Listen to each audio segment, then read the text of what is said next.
Hello, everyone. I'm John Dodge, Community Manager of the Enterprise CIO Forum, and today my guest is Sojo Biswas. Hi, Sojo. Hi, John. Sojo has been writing about the cloud for a year and a half at Cloud Tweaks. He has consulted to cloud companies and will consult to financial companies about their cloud plans. Today we're going to talk about the Converged cloud. Let's just start very simple. Sojo, what is the Converged cloud? John, to me, Converged Cloud is something that brings about seamless integration between public, private clouds, as well as traditional IT as used by enterprises. Mm-hmm.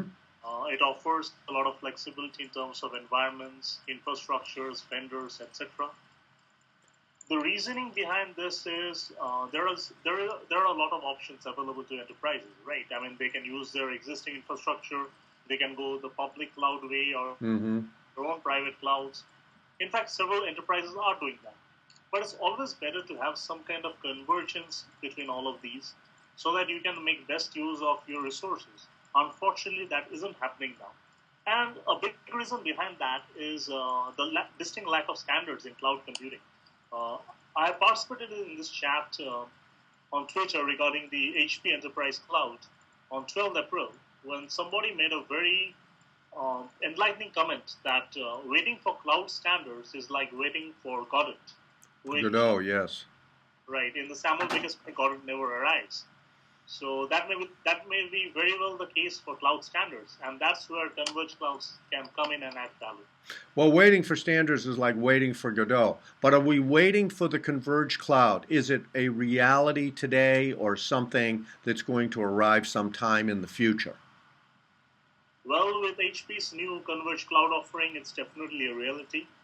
At the same time, how closely that reality matches up to client expectations, well, that is something only time will tell. But personally speaking, I believe that with HP's strong hardware base that's at the heart of cloud computing today, it's definitely in a strong position to bring along this convergence.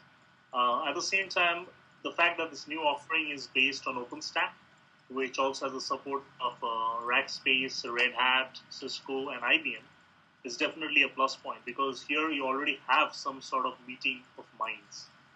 So you have this framework, this common management framework. So you manage all these different kinds of types of clouds and clouds from different vendors. And then you have a common user interface, so users don't even really see the cloud. Explain how that forms the core of the converged cloud. Well, common management means basically how you manage the cloud, and the UI framework user interface, that's how you interact with the cloud. Now, let me give an analogy. Private cloud is similar to your tenant, and you have exclusive control, but at the same time, this implies greater costs. But a public cloud is similar to a hotel, which has multiple customers, but management is someone else's responsibility. Mm-hmm. By abdicating this, by abdicating responsibility, you also lose some amount of control. As a user, you will have completely different ways of interacting with this tool.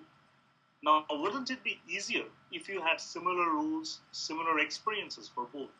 I mean, business is confusing and complex in itself. You don't need to add an additional layer of complexity by going on the cloud.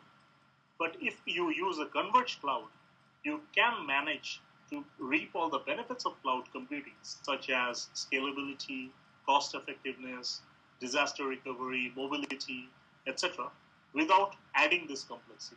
So definitely, converged clouds can add value.